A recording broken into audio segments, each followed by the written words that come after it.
हनुमान जी को भूख लगी, भूख नहीं भूखा, सबको तो लगती है भूख, हनुमान जी को। हनुमान जी कहते सुनहु मात मुई अतिशय भूखा, लागी देख सुंदर फल रूखा।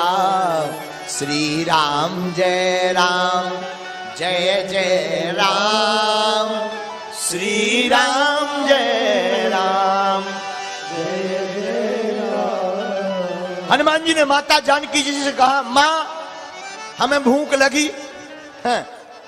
माता जानकी जी मुस्कुराकर बोली, बेटा भूख तो लगी है, पर तुमने जिस बाघ की तरफ देखा वो रावण का है। और बेटा एक बात और। बोले क्या? सबसे बड़ी दिक्कत यह है, सुन सोते करही विपिन रखवारी। वहां पर बेटा रक्षा करने वाले सिक्योरिटी गार्ड लगे राक्षस।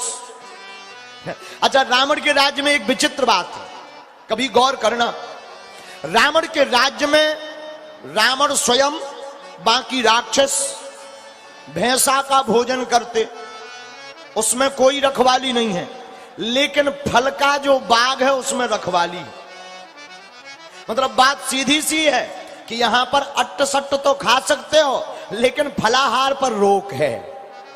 और जहां पर भगवान की भक्ति के लिए रोक हो, फलाहार के लिए रोक हो, जहां पर भगवान के भजन के लिए रोक हो, समझ जाना चाहिए ये रावण का ही राज्य प्रारंभ हो गया है। तो रावण के राज्य में सब कुछ फ्री है, लेकिन आप फलाहार नहीं कर सकते, फलाहार पर रोक है। आहा, बाघ रावण का है। माता जानकी जी से हनुमान जी कहते, मां बाघ जरूर रावण का है, पर अधिकार आपका है। माता जानकी जी ने कहा, कैसे?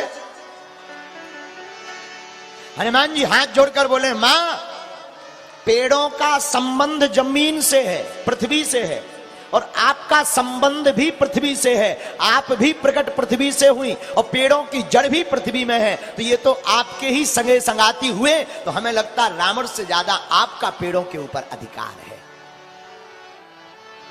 रावण का जरूर बाघ है, पर अधिकार आपका है। तो माता जानकी जी ने कहा, बेटा बड़े बड़े राक्षस रखवाली करते हैं।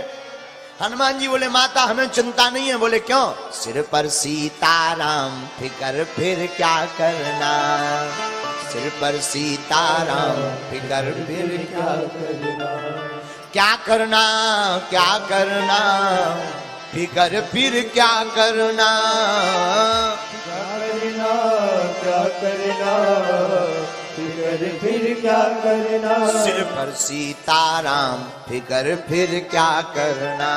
अच्छा, फिकर क्यों नहीं? पितु रघुबर श्री जानकी मैया, रघुबर श्री जानकी मैया, अब क्यों परेशान हो भैया, अब क्यों परेशान हो भैया, क्यों? तेरे बनेंगे बिगड़े काम, फिकर फिर क्या करना, सिर पर सीताराम फिकर फिर क्या करना। हनुमान जी बोले, माता आप हमें आज्ञा दो, बाग में अगर राक्षस रहते हैं तो हमें डर नहीं। बोले क्यों? हमारे सिर पर सीताराम है, कोई हमारा बाल बांका नहीं कर सकता है। आहा, हनुमान जी गए, जहां गए तो राक्षस रोकने आए, और जहां रोकने आए तो कछु मारस कछु मरदसी, कछु मिलियसी धर धूल। हनुमान जी ने कुछ को तो मारा, और केवल मारा नहीं, हनुमान जी का विराट रूप। हनुमान जी ने कुछ को मारा, कुछ को कुचला। तो गोस्वामी जी ने लिखा, कछु मिलियसी धर धूल, कुछ को धूला में मिला दिया। अच्छा, हनुमान जी ने एक राक्षस पकड़ा एक हाथ से, दूसरा राक्षस दूसरे हाथ से, हनुमान जी लगे भटाभट करने, एक दूसरे में ठोकने। राक्षस बोले, क्या कर रहे हो? हनुमान जी बोले, हमें कीर्तन करने की आदत है, मंजीरा बजा रहे। राक्षस बोले, जय हो। तो बाकी जो सामने राक्षस खड़े थे बोले, महाराज ऐसे अगर मंजीरा बजाओगे तो एक दिन पूरी लंकई का मंजीरा बज जाएगा। बोलो सीताराम, जोर से बोलो, और जोर से बोलो। तो हनुमान जी ने अनेक राक्षस मारे। अच्छा, हर जगह गोस्वामी जी ने संख्या लिखी, लेकिन यहां पर कोई भी संख्या नहीं लिखी। तो किसी ने गोस्वामी जी से कहा संख्या तो लिखो, कितने मरे? हनुमान जी बोले कौन वो महापुरुष हैं कि संख्या लिखें कि उनकी बाद में फिर स्मृति पुण्य स्मृति मनाई जाएगी। राक्षसी तो हैं, मर गए साहब, जितने आए सो मर गए। हनुमान जी ने राक्षसों को मारा, बाद में अक्षय कुमार को मारा, और केवल अक्षय कुमार को ही नहीं, चला इंद्रजित अतुलित जोधा बंधु निधन सुनी उपजा क्रोधा। चला इंद्रजित अतुलित जोधा भैया बंधु निधन सुनी उपजा क्रोधा। रावण का बेटा मेघनाद, मेघनाद इंद्रजीत है, उसने इंद्र को भी जीता और हनुमान जी से लड़ने के लिए चला। लेकिन सुंदर कांड में यही सुंदरता है, मेघनाद अगर इंद्रजीत है तो हमारे हनुमान जी इंद्रिय जीत है, इसलिए हनुमान जी जीत गए और रावण में मेघनाद और रावण दोनों हार गए।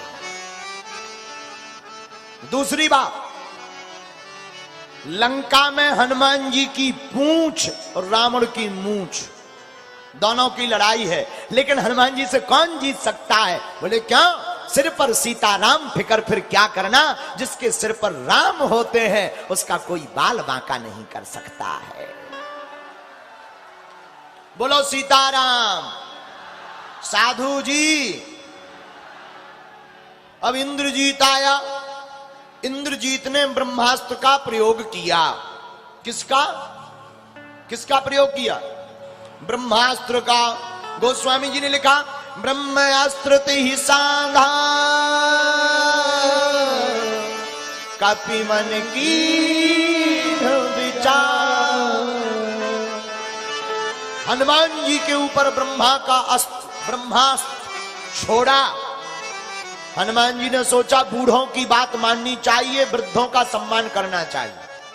और एक बात बोले, बिहार के पागलों, 3 लोगों का सम्मान कभी मत छोड़ना, माता का, पिता का, बूढ़ों का और अपने गुरुदेव का सम्मान। माता, पिता, गुरुदेव और बूढ़े, इनकी आज्ञा को मान करके ही चलना।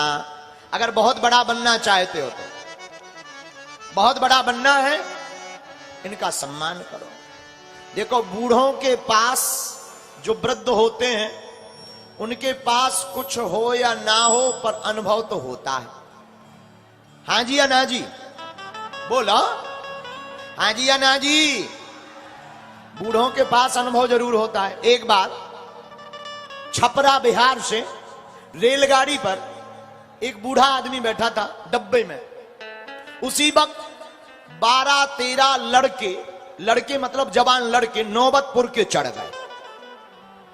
नौबतपुर के लड़के चढ़ गए। अच्छा, लड़के तो लड़के हैं, इनका नाम ही है लड़के, नाम ही इनका है लड़के, जो लड़ता ही रहे। नौबतपुर के 12-13 लड़के ट्रेन के डब्बा में चढ़ गए। तो सब लड़के डब्बा में, और कोई नहीं, एक बूढ़ा आदमी। तो ट्रेन में लिखा था चैन खींचने पर 500 रुपया जुर्माना लगेगा। लड़के आपस में बोले, आपस में बात करने लगे, बोले एक काम करो, चलो चैन खींचे। तो दूसरे लड़के बोले चैन खींचेंगे, रुपया नहीं लगेगा, जुर्माना 500। लड़के बोले 500 रुपया कोई बड़ी बात थोड़ी है, जोड़ लो, पर ट्रेन चैन खींचने का मजा कैसा आएगा।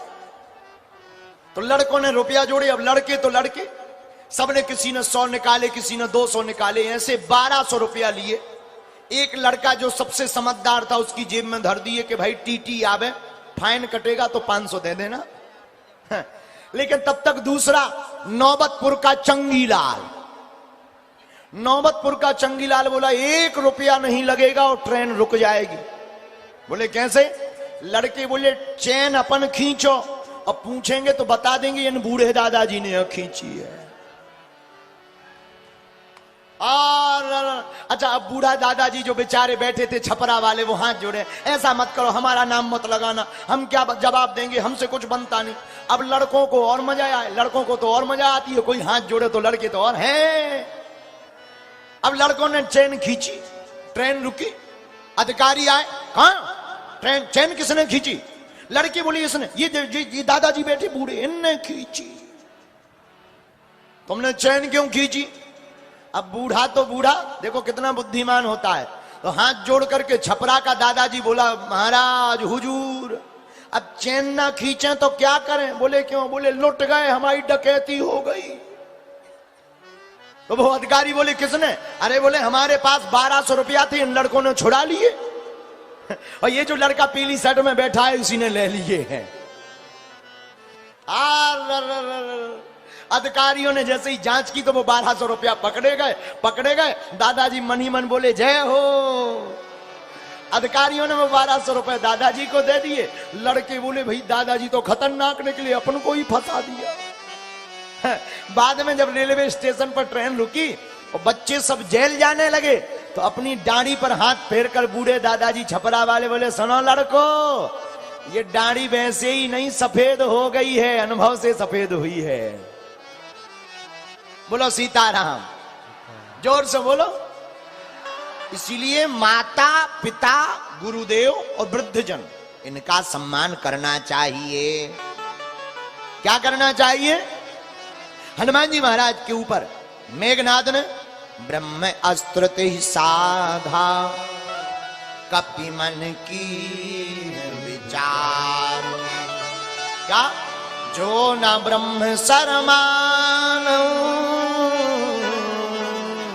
महिमा मिटे अपार। हनुमान जी को ब्रह्मास्त्र में बांधा, हनुमान जी किसी के भी बंधन में नहीं रह सकते, लेकिन बूढ़ों के सम्मान में हनुमान जी बंध गए आए। मानो ये कथा से हमें संकेत मिलता हो कि अपने बुजुर्गों का सम्मान बरकरार रखने के लिए अगर कभी बंधना या झुकना पड़े तो झुक जाना चाहिए, लेकिन बुजुर्गों का सम्मान बचा लेना चाहिए। आहा, लेकिन हनुमान जी कम कौत की नहीं है। कपते ही देखा कपि मूर्छित भयऊ। हनुमान जी भय मूर्छित, तो हनुमान जी ने देखा कि किस तरफ ज्यादा संख्या है उसी तरफ गिरे। तो हनुमान जी का भारी शरीर और जिस तरफ ज्यादा मात्रा में राक्षस खड़े थे उन्हीं के ऊपर हनुमान जी गिरे। तो 8-10 राक्षस हो गए। राम नाम सत्य है, मर गए राक्षस। बाकी बोले बताओ, ये बंदर बड़ा खतरनाक है, बंधन में है फिर भी मार रहा है, खुले में तो मार ही रहा था, बंध गया मूर्छित हो गया फिर भी मार रहा। मानो गोस्वामी जी कहना चाहते हैं, सुना, हनुमान जी की यही कला है, भगवान का भक्त कितने भी संसार के बंधन में पड़ा रहे, लेकिन वो राक्षसों को ठिकाने लगाता ही रहता है। रावण के सामने हनुमान जी गए। रावण बोले क्यों बंदर, तुम्हारे मन में शंका नहीं है? हनुमान जी बोले 1% नहीं। बोले क्यों? तुम्हें लगता नहीं कि तुम इतनी बड़ी जगह आ गए? अरे हमारे सामने देखो, बड़े बड़े देवता हाथ जोड़े बैठे, कांप रहे, वाइब्रेशन मोड में है, उनका दिमाग ठिकाने नहीं है। बड़े बड़े देवता, ये देखो शनि देव उल्टे लटके, पवन झाड़ू लगा रहे, ये देखो